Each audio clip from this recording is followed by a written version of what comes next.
نبی اکرم صلی اللہ علیہ وسلم نے جو بار بار دہرائی، اس کی تشریح ذرا مسلم شریف کی ایک حدیث سے کرتے ہیں۔ حضرت عبداللہ بن مسعود رضی اللہ تعالیٰ عنہ بیان فرماتے ہیں، ما من نبی الا ولہ حواریون واصحاب یاخذون بسنتہ ویقتدون بامرہ ثم یأتی من بعدہم خلوف یقولون ما لا یفعلون ویفعلون ما لا یؤمرون فمن جاہدہم بیدہ فہو مؤمن ومن جاہدہم بلسانہ فہو مؤمن ومن جاہدہم بقلبہ فہو مؤمن ولیس وراءہ حبۃ خردل من الایمان۔ مسلم شریف کی روایت۔ کیا کہا ہے اس حدیث میں؟ رسول محترم نے فرمایا کہ جتنے نبی اس دنیا میں آئے، اللہ رب العزت نے ہر نبی کے کچھ صحابی، کچھ حواری بنائے، ہر ایک نبی کو کچھ ایسے ساتھی دیے جانثار۔ ان جانثاروں کا ساری زندگی کے لیے دو نکاتی فارمولہ، یاخذون بسنتہ ویقتدون بامرہ، نبی کی سنتوں کو مضبوطی سے لازم پکڑنا اور انہی پر چلتے رہنا۔ ساری زندگی ان حواریوں کا، ان صحابیوں کا یہی دستور رہا، ہر نبی کے ساتھ ایسا ہی ہوتا رہا۔ پھر ثم یاتی من بعدہم خلوف، یہ صحابی، یہ حواری جب دنیا سے گزر جاتے پھر کچھ نئے لوگ آ جاتے۔ خلوف، ناخلف، ناخلف جانتے ہیں نا ناخلف؟ جیسے ہمارے ہاں ہندی میں کہتے ہیں سپوت، کپوت، نالائق لوگ۔ یاتی من بعدہم خلوف، ان کا بھی دو نکاتی فارمولہ زندگی گزارنے کا، یقولون ما لا یفعلون ویفعلون ما لا یؤمرون،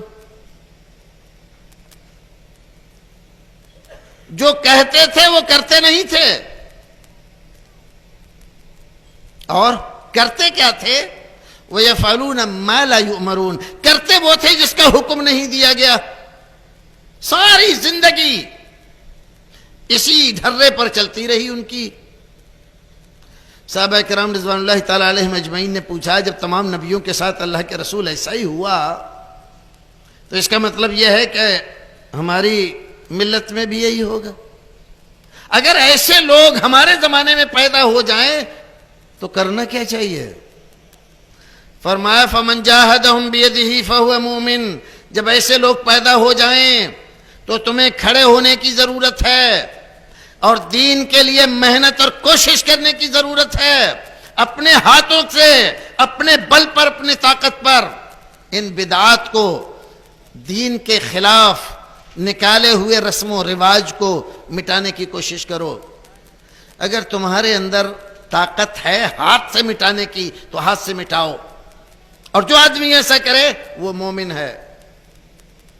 اگر اتنی طاقت نہ ہو اللہ کے رسول ہاتھ سے مٹا سکیں، فرمایا جو آدمی زبان سے مٹانے کے لیے کوشش کرے وہ بھی مومن ہے۔ طاقت نہیں ہے ہاتھ سے روکنے کی، لیکن زبان سے کہتا ہے، لوگوں کو بتاتا ہے یہ غلط بات ہے، یہ دین کے خلاف سازش ہے، یہ سنت نہیں، یہ بدعت ہے، یہ رسم و رواج دین کے طریقے کو چھوڑنے کا ذریعہ بن رہا ہے، اس کو چھوڑ دو۔ زبان سے کہتا ہے، یہ بھی مومن ہے۔ اگر کسی آدمی کے پاس اتنی بھی طاقت نہ ہو، دو چار آدمی ہوں بیچارے کسی جگہ پر، بولتے ہوئے بھی ڈرتے ہوں، اگر زبان کھولی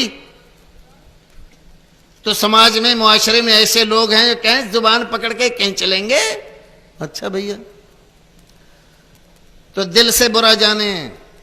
دل سے برا جاننے کا مطلب کیا ہے؟ نہ اس میں شریک ہو، نہ ان کا ساتھ دے اس میں۔ فرمایا یہ بھی مومن ہے۔ وَلَيْسَ وَرَاءَهُ حَبَّةُ خَرْدَلٍ مِّنَ الْإِيمَانِ، اگر دل سے بھی برا نہیں جانتا تو سمجھ لو کہ اس کے بعد رائی کے دانے کے برابر بھی اس کے دل میں ایمان نہیں ہے۔ رائی کے دانے کے برابر